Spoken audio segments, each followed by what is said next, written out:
Magandang araw dahil wala tayong masyadong ginagawa sa araw na ito. Tara, samahan niyo ako at magkwentuhan tayo. By the way, this is Mikon, a private teacher here in the Philippines. Wow! For today's video ay naisipan ko na naman gumawa ng starfruit jam dahil nakita ko ang puno ng balimbing sa likod ng bahay namin na talaga namang napakahitik sa bunga.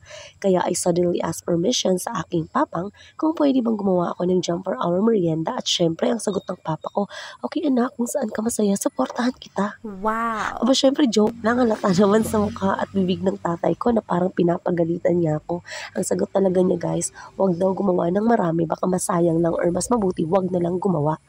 At dahil nga sawain akong anak, aba syempre sinunod ko talaga ang aking gusto.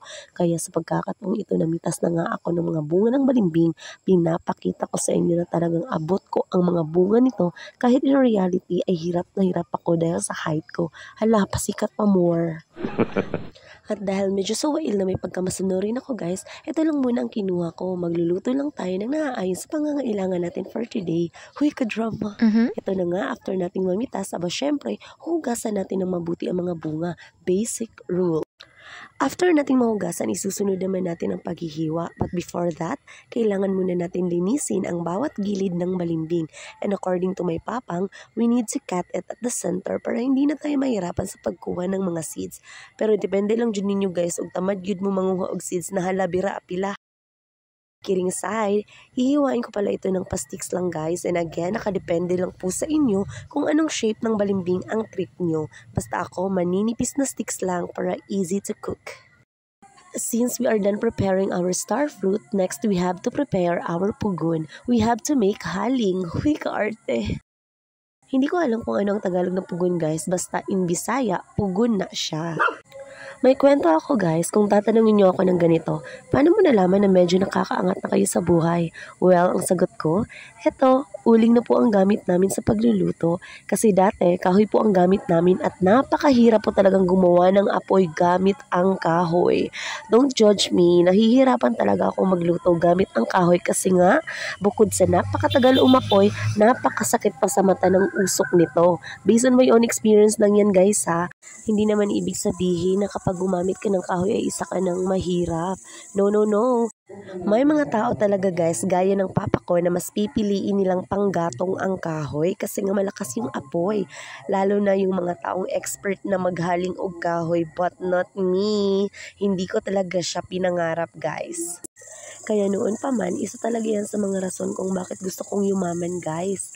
Gusto ko, gasol na ang gagamitin namin para mas madali at hindi na nahihirapan sa paghahanap ng kahoy na panggatong ang papa ko. Kaya tingnan nyo naman ngayon guys, gumagamit pa kami ng gasol. Hindi pa, di ba? Yan ang nagpapatunay na hindi pa ako mayaman. After nating ma-prepare ang lahat, let's start the starfruit jam gaming by putting it on a pan at pakukuluan. At maglalagay tayo ng konting tubig. Hahayaan natin ito hanggang sa kumulo ng ganito.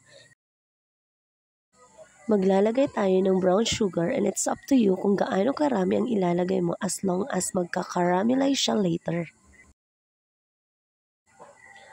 We can also add honey but this is optional. Anyway, masarap pa rin kahit walang honey. Guys, nakarelate yung kumruging anigil akong ulo guys, oh, kumukulo. Charot. Kapag ganito na yung itsura, we have to steer it throughout the cooking process para hindi siya makapoy, mapagod. Huy, spragsimra. Oh, every time I see you, 그대 눈을 볼 때면 자꾸 가슴이 또 설레요. Wow! Then how could we know if it is done? Well, kapag ganito na ang texture, it means it is ready na. And voila! Sino ba naman ang hindi matatakam kung ganito ang palaman ng tinapay mo? O diba? Nakikita nyo naman diba? Nakikita nyo naman yan. Kahit hindi mo pa sabihin, nakikita nyo yan. Napaka-easy lang. Kaya kung ako sa inyo, you have to try this. Akong nagtatanong kayo sa lasa guys, ang lasa niya ay para siyang dates. Para siyang grapes na ginawang candy, ganon. Perfect na perfect nga po itong pang merienda ng buong pamilya at saktong-sakto guys, oh, meron pa kaming bisita, oh, okay na okay daw. So if you are watching till here, thank you so much. See you in my next video. Bye!